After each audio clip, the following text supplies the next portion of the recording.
Yes.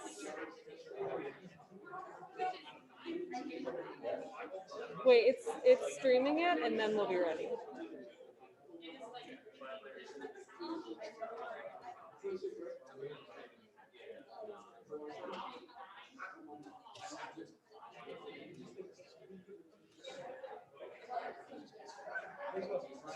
Yeah, it's on.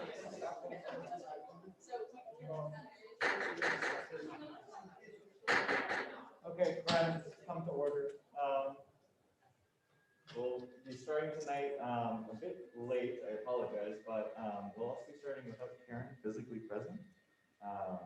She will be here over Zoom, so don't worry, we're not completely without supervision, but yeah, just to keep you guys aware of what's going on. We'll begin as every meeting starts with prayer. So in the name of the Father, the Son, and the Holy Spirit.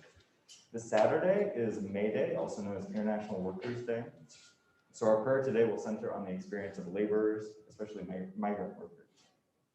Lord, we pray for the families and friends of hundreds of migrant workers who have lost their lives due to unsafe working conditions. We celebrate their lives and honor them today for their strength and courage to work in such dangerous conditions, and for the love and dedication to their families for whom they risk their lives. We pray for all workers who are abused as they work toward a better life for their families. We also ask that you change the hearts of those who abuse workers, that they may treat our siblings as their own. Give us strength as we struggle for a just world where workers can live and work in safety and with dignity. Lord, in your mercy, hear our prayer. Amen. Amen. Holy Spirit. Mary, if you will, begin roll call. Our roll call question for today is, do you have a favorite plant? If so, tell us about it. Matthew Bisner. Here, and my favorite plant is the magnolia tree. Sparsh Modi. He's on Zoom. And Madeline Smith. Daniel Skirmerhorn. Here in palm tree. Faith Woods. Nolan Lyon. I'm filling in for him, and I'd say apple tree. Miranda Cologne. Colin Murray. Here, cactus. Christian Quilom. Here, Patrick Galligan. here, I say poison ivy from What? Annika Barron. Here, Caroline, but I like succulents. McLean Farrell. Here, and I was also going to say cactus. Maddie Means. Here, probably willow tree. Emma Epstein. Here, I'm gonna say corn. Isabel Karen. Here, I like lavender. Cooper Scholl. Here, I'm a succulent guy. Benjamin Earhart. Present. Abraham Figuera. Here, and a maple tree. Madeline Kosabuki. Here, and I would say lily of the valleys. Mary Griffin. Here, hydrangea bush. Ella McComas. Here, and I would say lily nuts. Christian Yoder. Here, say strawberry. Brian Kearns. Here, Venus flytrap. Bianca Burnett. Lizzie Martin. Here, snapdragons. Veronica Slevin. Here, pine summits. Elizabeth Gonzalez. Here, and mallow. Michael Jacquot. Here, white ash. Zachary Cortez. Here, the price of palm tree. Will Kennedy. Here, white pine. John Bailey. he's on Zoom. Ava Downey. Here, lavender. Mary DeVoe. Here, lupin. Henry Bates. Blake Johnson. Here, cherry blossom. Paul Stoller. Jacob Lowry. Here, and common grass.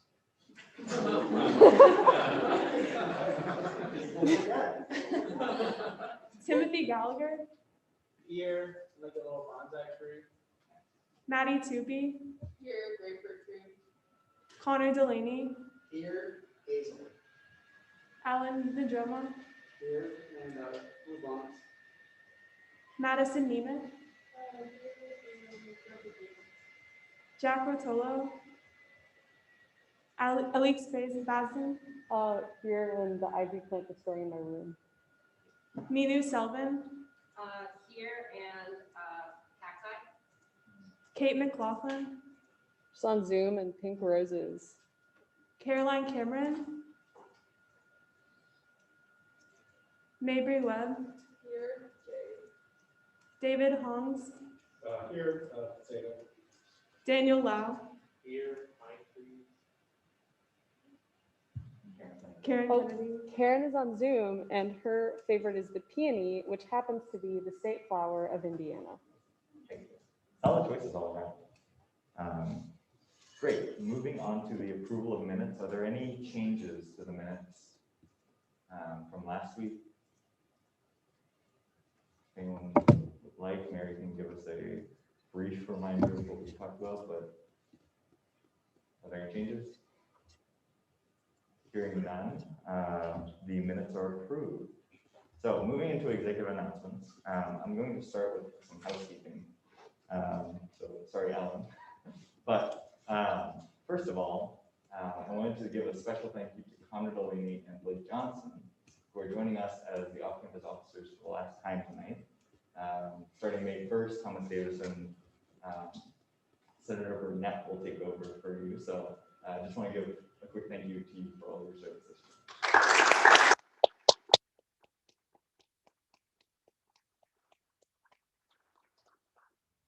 And in addition, we're joined for the first time by Maddie Means from Clarity Hall, joining us for the first time tonight, just sworn in before this meeting began.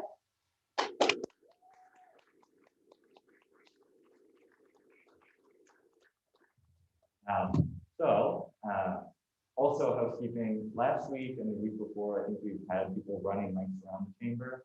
Tonight, we're really going to ask you, every time that you have a question, a comment, please just come down and grab the mic from the front table here, either Mary or Leaks, so that we don't have to have people running a mile up and down the stairs.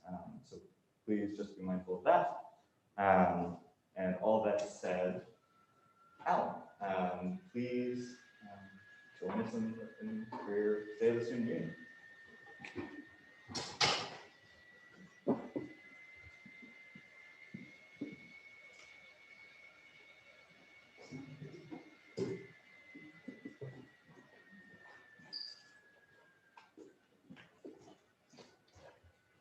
Howdy, y'all. Good evening.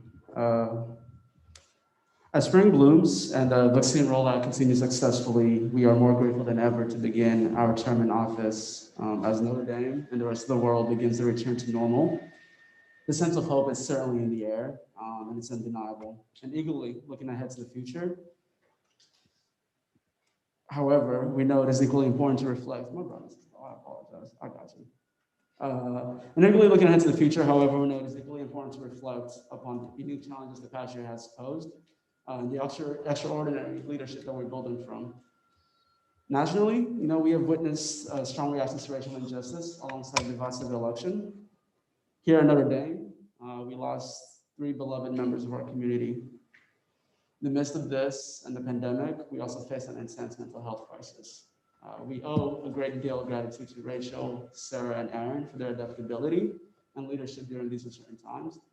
In the unique circumstances we face, they selflessly and wholeheartedly serve the student body. Their service over the past year serves as well as an inspiration and motivation for us, and we thank them for everything that they have done while building upon their legacy. At the same time, with the breaking of the news that Erin Hart would be leaving the university in May, we also want to express our gratitude for her dedication to service and her leadership during this tough time. Earlier this month, we took our oaths of office. I'm honored to serve the student body alongside Matthew Bisner and Alex Bazin. Our executive cabinet was also confirmed and has spent these past few weeks building the departments, meeting with administrators, and planning for the upcoming semester.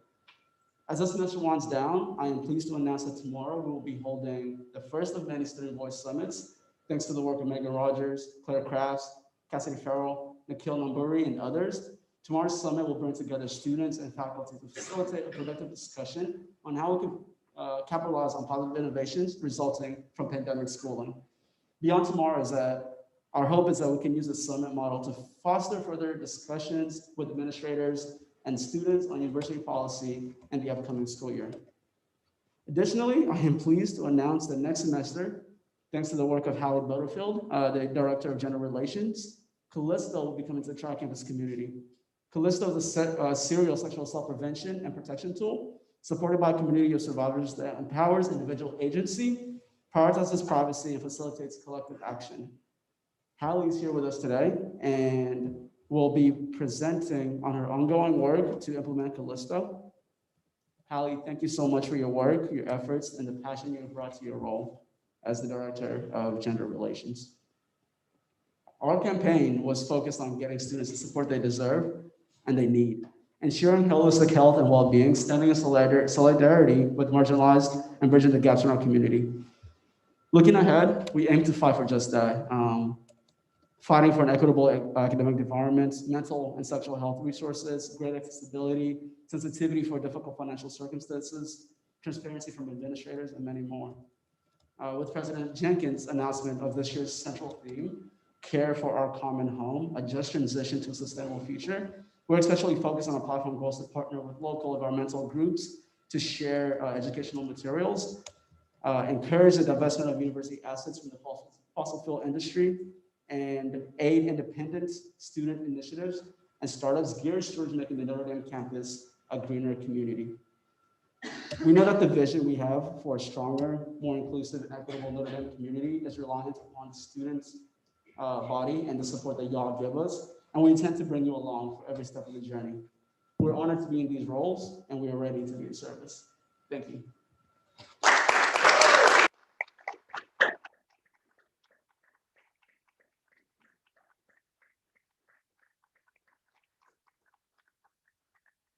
Good job, Alan. And thank you for those important updates.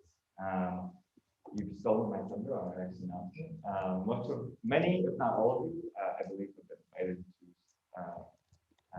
join us tomorrow for the Student and Faculty Voice Summit to guide how post-COVID classroom operations will run. So thank you again to the hard work that Alan has put in, along with Megan Rogers, and the Departments of Student Development, Academic Affairs, and Communications. So that's executive announcements, but moving on, we will go to committee reports.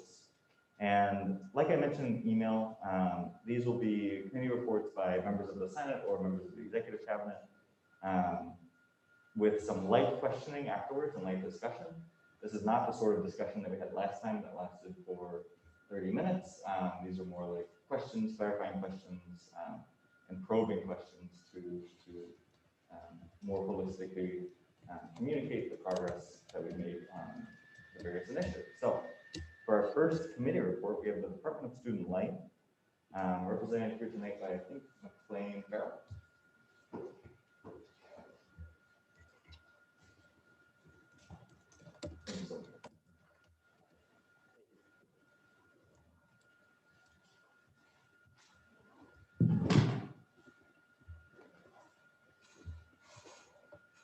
Thank you. This Monday, Alix, Ethan Terrell, one of the co-directors of the Student Life Committee, and myself were able to meet with both Lauren Donahue and Andrew Whittington to express our concerns and the concerns of this body regarding Welcome Weekend. We had a very productive conversation where we addressed our own concerns as well as the concerns this body raised last Thursday in our discussion about the changes to Welcome Weekend. We discovered that this plan has been in formation for a number of years now, with many administrative stakeholders, member of Hall staff, and representatives from MSPS and the GRC.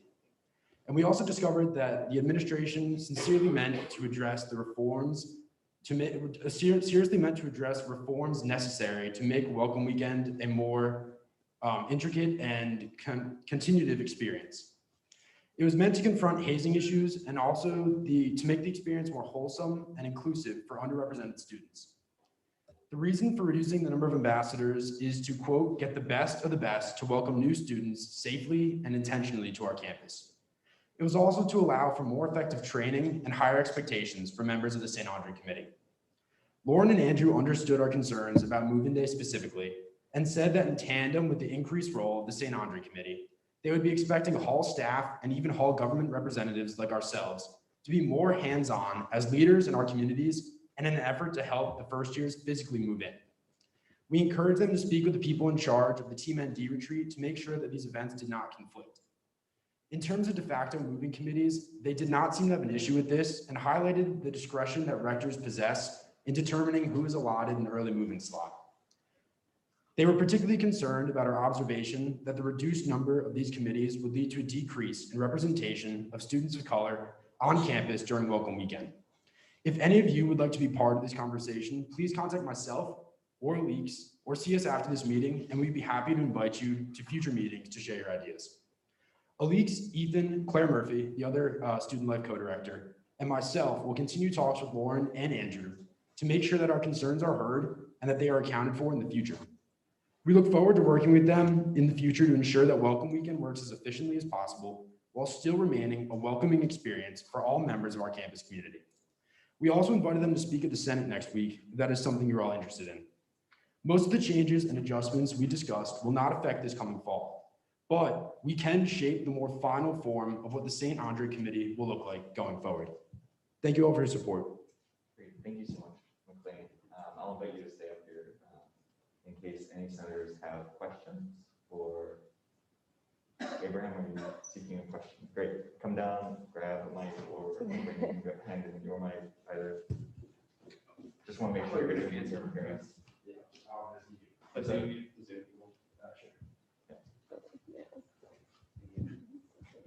So my question is just, so your first statement was that administration had been discussing this for a long time now with various members of the university.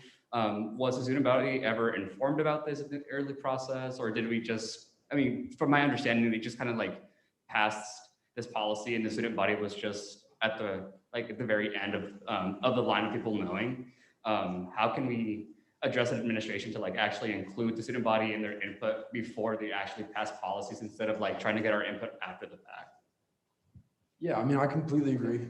So they spoke with obviously members of like higher up in the administration, but they also spoke with a number of rectors and hall staff members. So that was their way of trying to include like a student perspective, which I think I would not think is the best way to do it. So to answer your question directly, no, students were not like directly asked in the beginning of these processes, but Aleeks and I coming away from the meeting actually felt that Lauren and Andrew had a really sincere desire, not only to work with students, but to actually make the Welcome Weekend experience better. I think at least I went into it kind of believing, like you just said, that they were not really concerned about students and that this decision was made without students. But leaving the meeting, like I actually believe that they did think this was in our best interest and that now like they want to continue meeting with Aleeks, myself, and anybody else who'd like to join. So I think they really do want to hear from students how we can improve the decisions that they made. And I can say, like, This policy may not have consulted student feedback. And I know that like going forward, that's something that everyone wants is policies that consult student feedback. But this policy also kind of got a weird rollout because of COVID. So I'd say that might have been a roadblock. Thank you. Any other questions?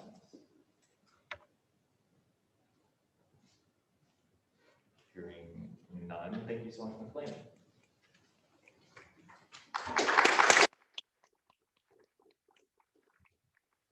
Our first committee report in a few years, so good job. Committee on the Constitution, I believe Madison or David, either one. Oh, great.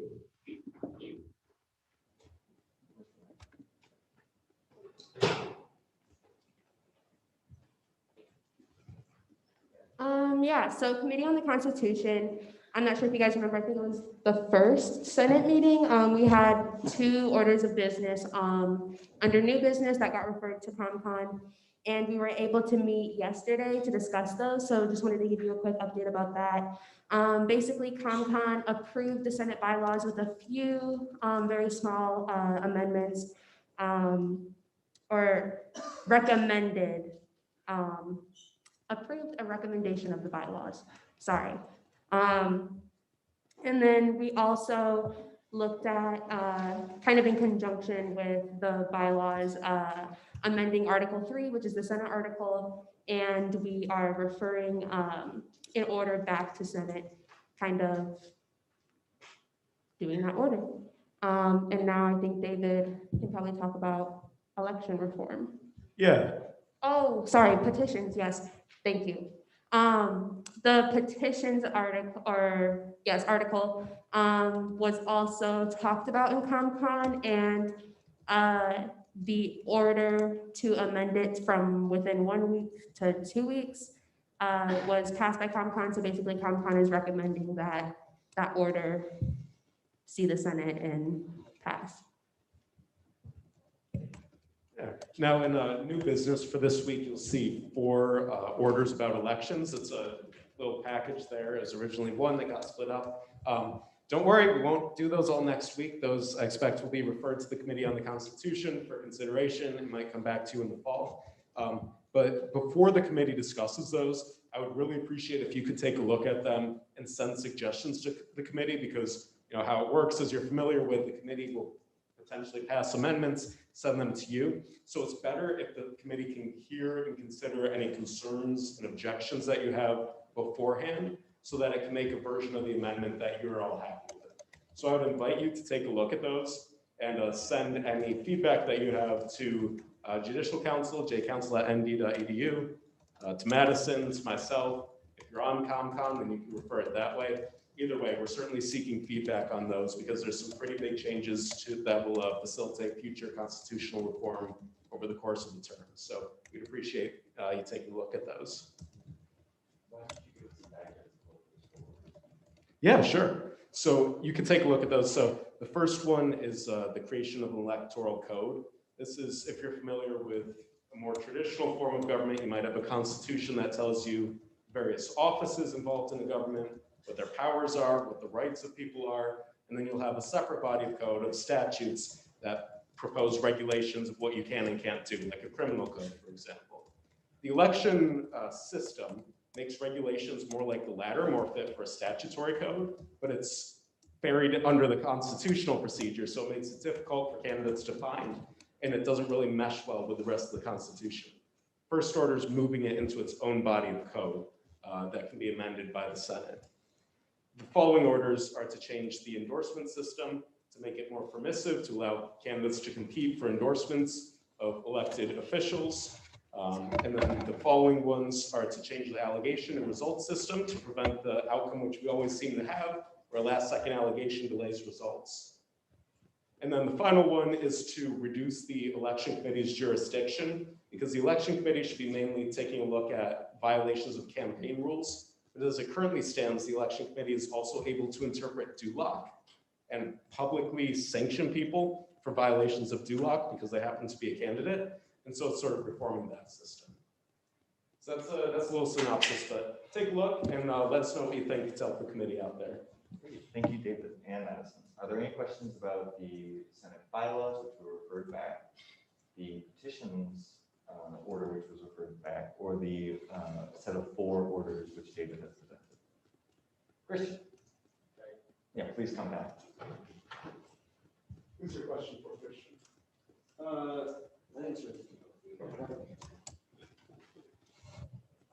Yeah, so my question is about the electoral code. Will that completely eliminate the elections article from the Constitution and replace it with the electoral code, or will they sort of go side by side and run in tandem with each other?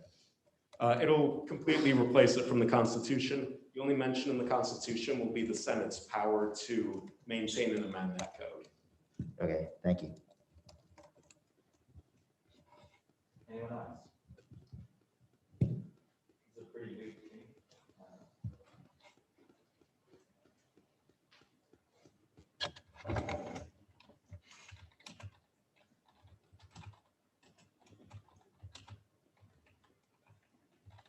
everyone. Bye.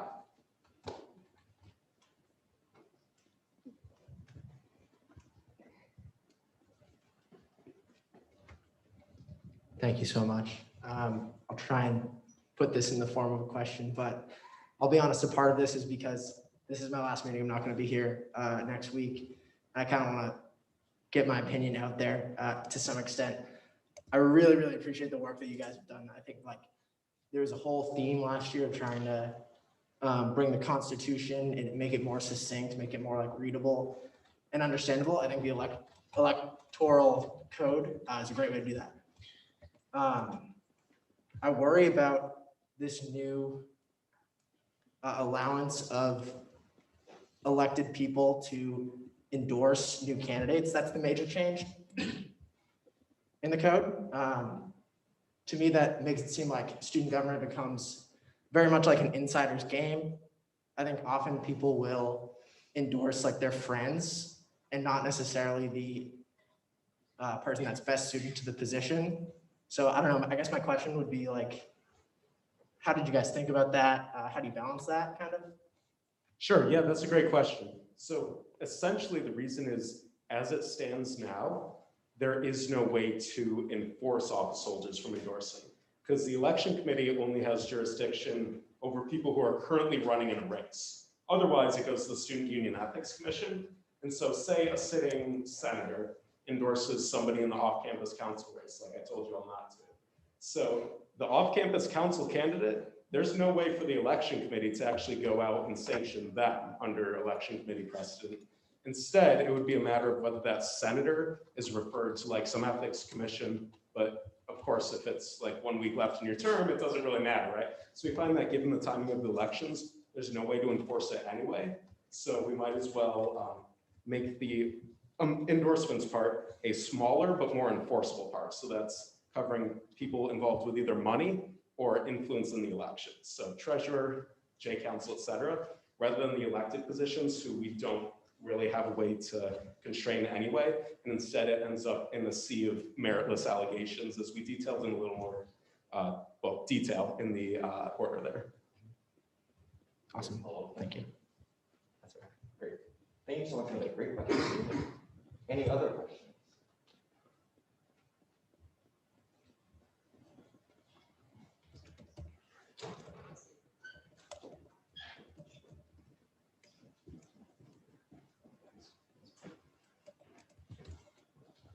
Thanks, David. Thank you to both of you. I'm on ComCon, and obviously we're already off to the races. We're doing a lot of great work. So thanks to you, Madison, and to you, David, for getting this going. This is very big. This is going to be quite a monumental task to deal with in ComCon. One thing that I just thought of just now, sitting there, is we literally just talked about this idea of student feedback on Welcome Week. I know that we have student representatives who sit on ComCon. I know that we as senators could represent our constituencies. But do you have any plans to possibly maybe announce this sort of news on behalf of Judicial Council to the student body, just to officially say we are considering, establishing this election code, reforming our elections, hearing your feedback? Now, obviously, Do you mean a referendum? Go again. I see. Okay, that does answer my question then. Yeah. Could we clarify for the Senate? Yes. Could you clarify what you mean by the referendum? Or are you asking me? I'm asking you, do you mean potentially in the form of a referendum? Not necessarily. That wasn't exactly what I was thinking, but that. Okay, But because that's fact that the you meant- Senate's official way of gauging the student body's opinion. Through, yes. Yeah, so sorry. Oh, no, well, now you got me stuck thinking about referendums. I guess, but ultimately this is more of a David question, I guess, just kind of from your perspective as Judicial Council. Obviously we can go talk to our constituencies and bring them here to Senate, but let me ask this, I guess, I can't believe I didn't think of referendum, but do you think a referendum on this subject or on an electoral code, do you think that would be helpful? Do you think it would just be a redundancy, seeing as we could bring individual concerns? Because obviously, changing the electoral code, making these is a seriously sweeping change. And obviously any change to the Constitution is business of the students, seeing as it is, our Constitution. So I'm just curious to know something like this that happens every single year. which will be affected by this, if you consider that at all, in light of a referendum as well. Sure. So is there a particular one of the 4 orders that you're asking about, or are you asking more generally? Not really. I do like Connor's question. I was just kind of thinking about that as well. And I also liked your answer to that, but just kind of, I guess in general, really, the whole process, just because, you know, any student who's in good standing with the university is eligible to be a candidate. So I figured this is something that would affect, you know, any of them moving forward, any student moving forward who might be interested in pursuing office, who may have previously seen the election system as, or the election process as maybe a bit confusing or unclear, or, you know, as Thomas put, maybe just like an insider's game. I don't think that's the case widespread, but those could be things that students could be looking as if we are making this change, like, oh, it's trying to become a much more clear and straightforward process. Yeah, well, thanks for the question. I think that certainly the more substantive changes are probably better fit for something like a referendum than the electoral code, which doesn't change anything substantively. It just changes within student government in which place we go to find them. And so that's probably something that benefits more from a specialized body of knowledge than a general opinion. But the endorsements issue is probably, I would say, more of the sort of issue that would be appropriate for a referendum.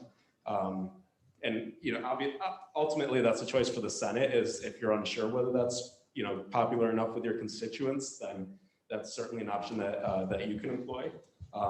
Mostly I've been talking so far with stakeholders and people who have either run in elections or run elections, and that's what we've come up with there. But I don't think it would be inappropriate to have, you know, input from voters as well. In fact, it would be appropriate. Okay, sounds good. Thank you. I have a line of questioning, if that would be all right. So senators would be allowed to vote or endorse with your amendment? That's correct. And in the election allocation procedure, the Senate would still be able to hear and vote on election appeals? That's correct, and that's a good point. Okay. Is it your intention to put an ethical requirement that those senators who do endorse have to recuse themselves? Frankly, I hadn't thought of the appeal process, so that's exactly the type of feedback I appreciate for ComCon. Great. Any further questions?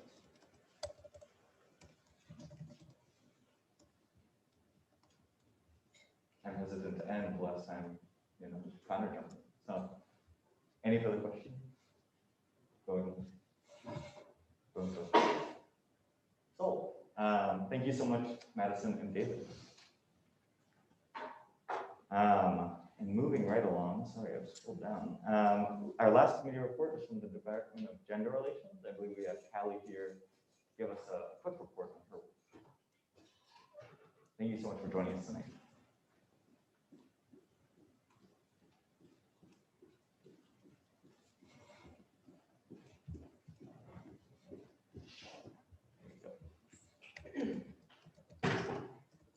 Hi, everyone. So, sorry. Hi, everyone. So in terms of just the development of the department, we are finally all assembled. We're going to be starting meetings soon, including the any senators who are interested in joining the department. And then I've been meeting with some members of the administration as well, just to make that connection. But the biggest thing that we do have going on right now is the rollout of Callisto that was mentioned earlier. So Callisto has changed. You may have heard of it before in the past few years, but it's changed recently, kind of significantly. So Callisto serves as both a service for survivors of sexual assault to create a report and store that within their encrypted system, and then also possibly enter into this process that they call matching. So 90% of sexual assaults are done by repeat offenders.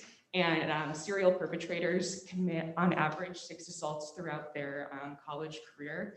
And so through this service, all you have to do as a survivor is report your name, the state that the assault occurred in, and then some sort of unique identifier for the perpetrator. So an email address, a Instagram username, something like that. And then something that I would also like to point out to students as they use this is that you can use the student directory to find someone's email. So if you don't know their email, if you don't have that unique identifier, you can find it that way. And then if there's a match between these unique identifiers, survivors are put in contact with a legal options counselor, and they get 10 free hours of counsel to discuss all of their options. If they want to go through Title IX, if they want to go through a legal process, if they want to pursue restorative justice, if they want to do something confidential, that legal options counselor could walk them through all of that then. They wouldn't actually walk them through the process so that there's no financial incentive for these lawyers to push someone to press charges or something like that. They just bring you to the process and tell you about it beforehand and what the ramifications could be and what that process would look like. And then those reports that people create are completely encrypted within their system, and survivors don't have to act on it if they don't want to, and it just stays there unless you want it to be deleted. And so I've been working with something else that's been really important to us, all of us, as we've been talking about this, is including St. Mary's and Holy Cross as well. So we've been in communication with their student government to get this. To launch it on a campus, you just need to have your email address, the at nd.edu or whatever the other email addresses are. Those just need to be approved. So we want all of the email addresses to be approved to be able to cross-list all of those reports, I guess. So we have also then talked with Callisto's campus engagement, assistant director of campus engagement. And she recommends that we officially roll out Callisto in the fall because we'll have a lot more time to prepare student leaders on campus and make people know about the software. So we're officially announcing, I guess, today that we will be doing that. We will be launching that in the fall, but for now, we're just going to be hopefully working with student leaders, with residential hall leaders, with other people on campus to make people aware of this service that I really think is an invaluable resource for people in the Notre Dame community. Thank you so much, Hal. Ben. Yeah, it's right here. Thank you. Thank you, Elise. Thank you so much for coming to speak with us. It's great to hear that this is going to be a tri-campus collaboration. I'm very happy to hear about that. I just have one quick question. I know you mentioned you're working with, on that note, you're working with the student governments of St. Mary's and Holy Cross. Have you had any conversations with administrative leadership at Notre Dame? Is this going to be just a student government, not managed, but student government provided service to students, or will university leadership and the Title IX office or some sort of administrative body have some sort of help in implementing this program and getting it off the ground? So that's a conversation we still need to have with them, and soon. I think we would all agree that we're very open to working with administration. If they're uninterested though, for whatever reason, as student leaders, it could still be, I mean, even without like an official partnership, just through student government promoting this, we can, I mean, students just have to know about it. So we can promote it through our own channels as student government, even if the Title IX office didn't want to promote it themselves. So either way would work. I mean, ideally, we can work with the administration and as student leaders to do all of this. But we just need to have those conversations still. Some of the people who work in those offices are just very busy. So I'm still waiting to meet with some of them for the first time myself. Of course, totally understand. Just wanted to ask that question. Thank you. Thank you so much, Ben. Other questions?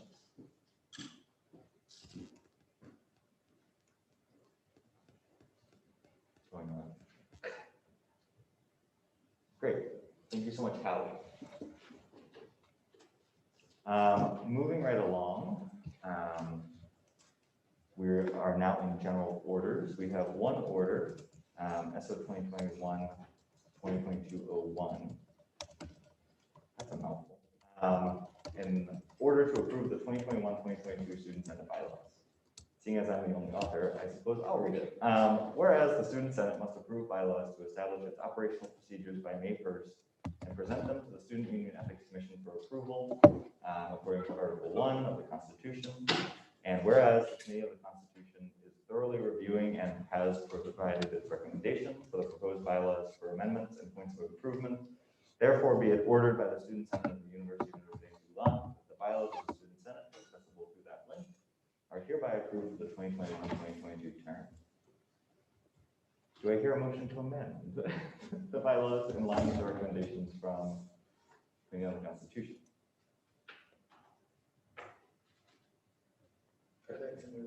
Great. Is there a second? Second. All those in favor of amending the bylaws to reflect the changes recommended by the Committee on the Constitution? To provide clarification, if you'd like, the only two amendments were, I believe, changing resolutions as a whole were changed from passing with 2/3 majority to a simple majority. But I had forgotten to mention that the override for the veto is changed from 3/4 to 2/3. And so the amendment would be changing that to 2/3. And there was one more about referring something specifically to ComCon, I believe. Or what was the other bylaw? Chairperson can do so unilaterally, which is already in the Constitution. Great. Great. So just saying that chairperson can send something to ComCon unilaterally. All those in favor of those amendments, please raise your hand. All opposed? All abstaining. Great. So those pass. So we actually have bylaws. Great. And then moving on to new business.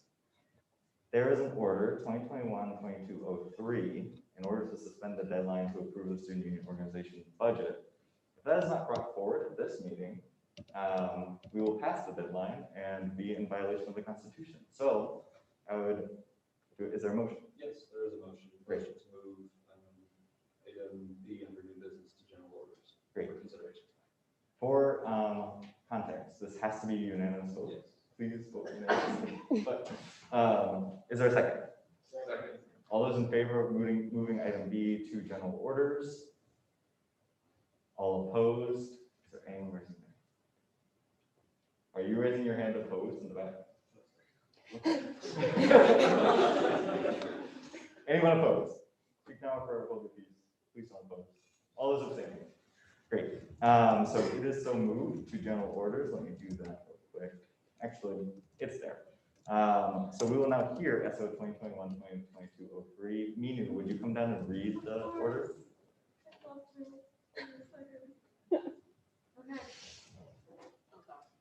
I believe in you.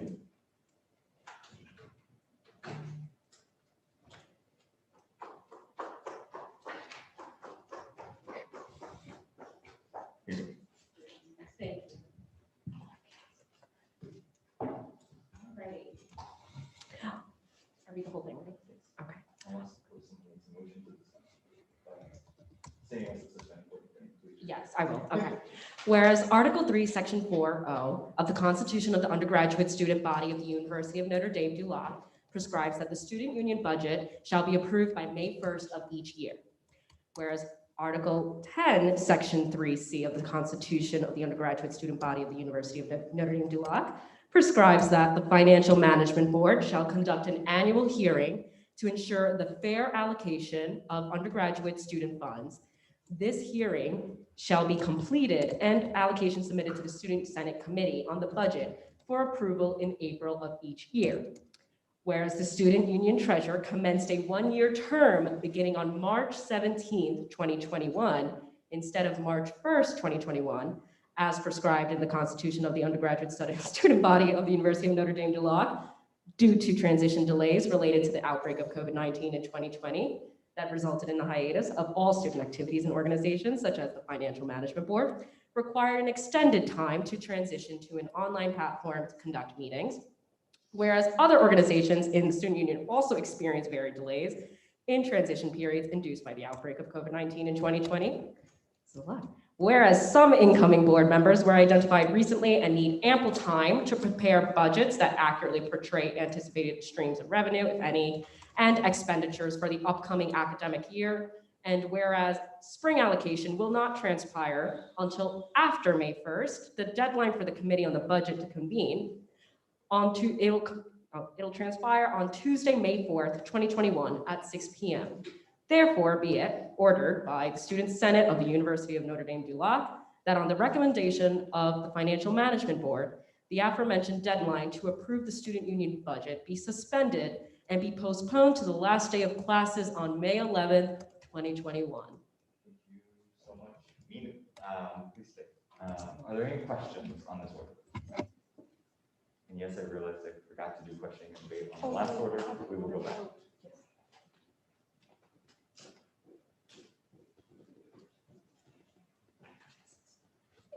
All right, I have a couple questions. Number one, why is the date like May 1st? Why has it always been May 1st? Is there any reasoning or rationale behind it, or is it just arbitrary date? I may have to defer to you to help me as well, but I believe that, you don't know, April 1st is when most student organizations start their term. So then that would give them typically ample time to prepare a budget. So that's 4 months, and that's why, sorry, 4 weeks. And sorry, math and my brain, and sorry, something else. May 1st is the deadline for it to be approved by Senate, and then the committee on the budget will convene to see the proposed allocations as well. But because, COVID suspending everything, and then there were transition delays from last year, that rolled over into this year as well. And that also affected my term.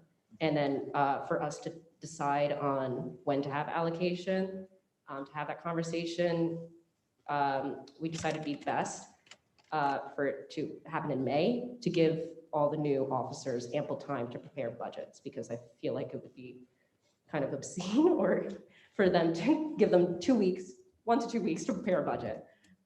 So yeah, and in our bylaws, it's stated that I have to notify them at least 14 days in advance of allocation, and then their budgets needs to be presented to me 7 days before the actual allocation, which is on May 4th. So if we, yeah, I don't know if that's clear now. No, it is clear. Okay. And what was your other question? Oh, did- I have, Oh, you do? Karen's on Zoom. She says, I would say May 1st is usually very close to the end of classes, so it usually makes sure it gets done before summer break.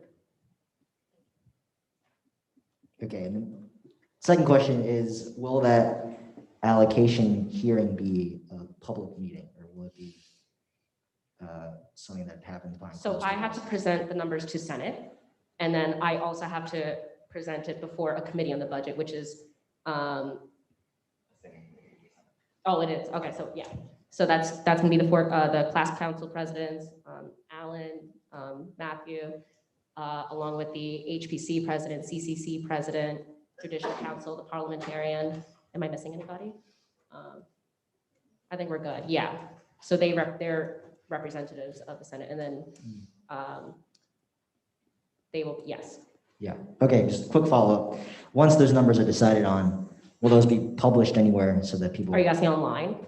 Yeah, well, any, like, Yeah, yeah, online, will so be those numbers published anywhere, are, like, if you are interested in knowing what those numbers are, I have office hours, so you're more than welcome to coming to me. I'm still working on, because I remember you and I had this conversation Yeah. after Senate one day about making it, about accessibility to that information, and I'm still, I'm letting you know that I've been asking people around, Okay, and that it's an ongoing conversation.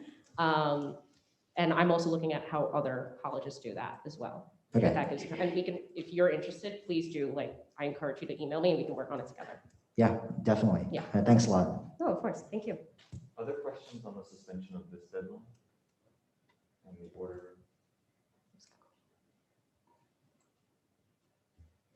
Yes, in the back. Could you maybe come down so that people on Zoom could hear you? Oh, okay, no, you're fine.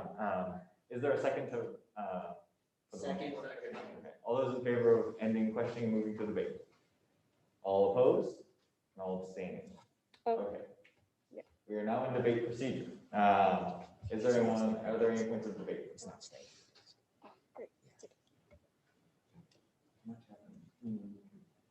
Oh, I Yes. I'm so sorry. No, you're fine.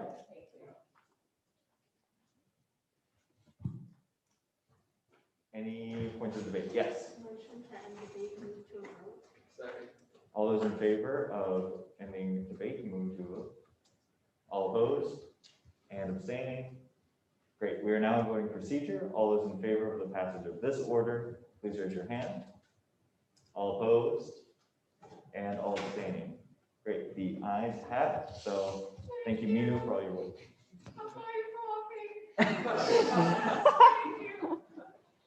Thank you, Minu. I realized that I made a procedural goof. We have approved the amendments to the bylaws, but we did not have questioning and debate moving back to that order. I am very sorry. Are there any questions on the bylaws of the Student Senate? Is there a motion? Abraham.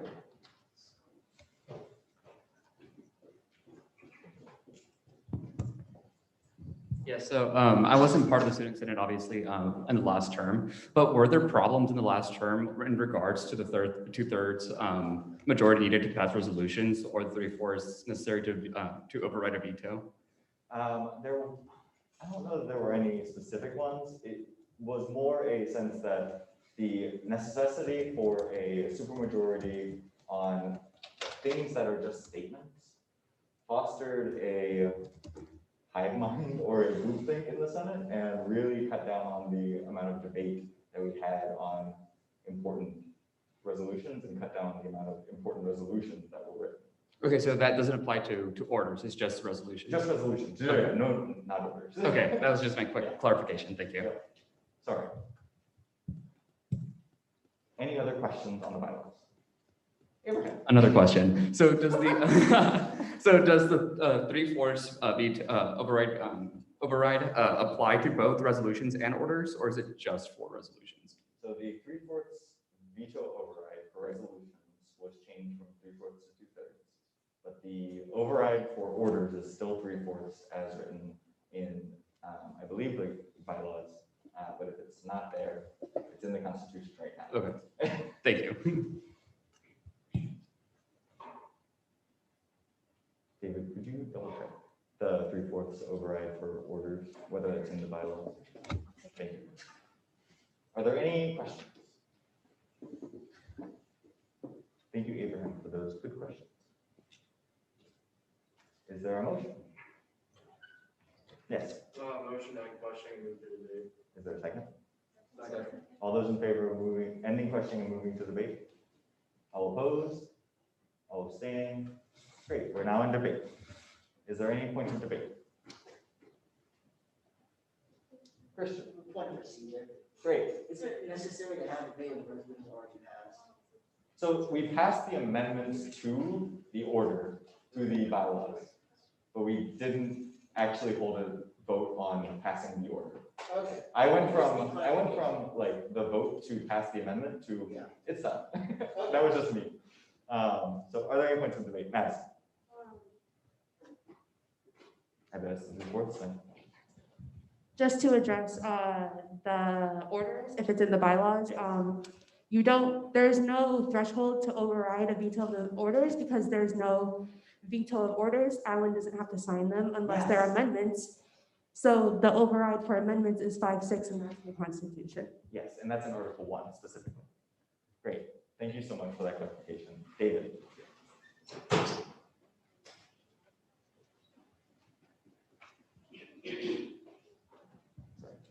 Just a quick reminder, the 2/3 thing doesn't actually go into effect until you amend the Constitution too, because it'll conflict and therefore be void. So I strongly encourage a motion and unanimous consent to move that from new business to general orders after we're done with this. Great.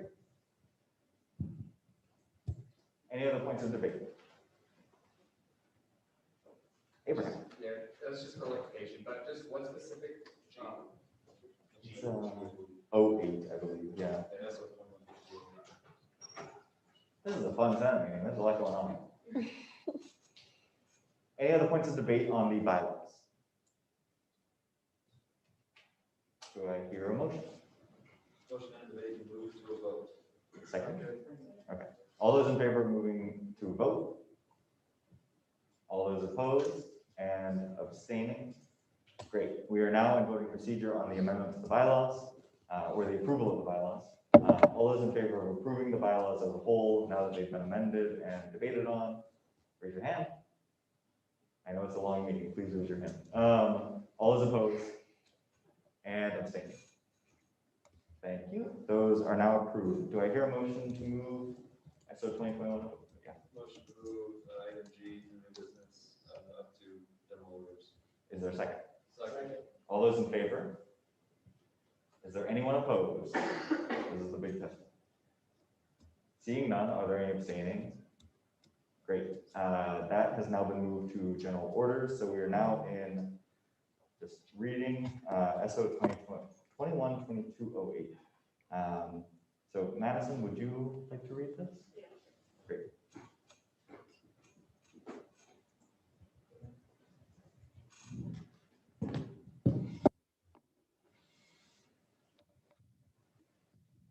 Okay, so SO 212208, following committee referral and review on behalf of the Committee on the Constitution in order to amend the Constitution of the undergraduate student body to revise Article 3.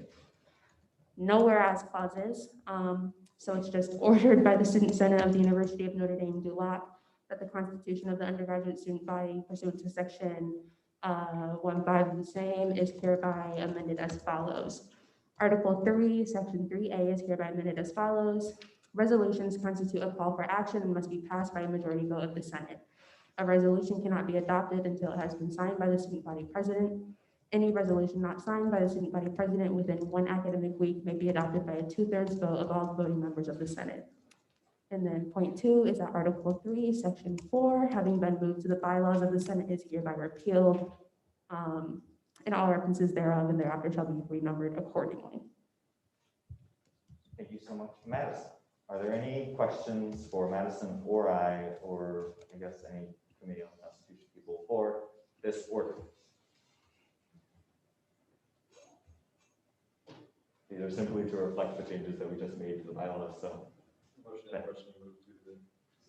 Okay, all those in favor? All opposed? All abstaining? We're now in debate. Are there any points of debate on this order?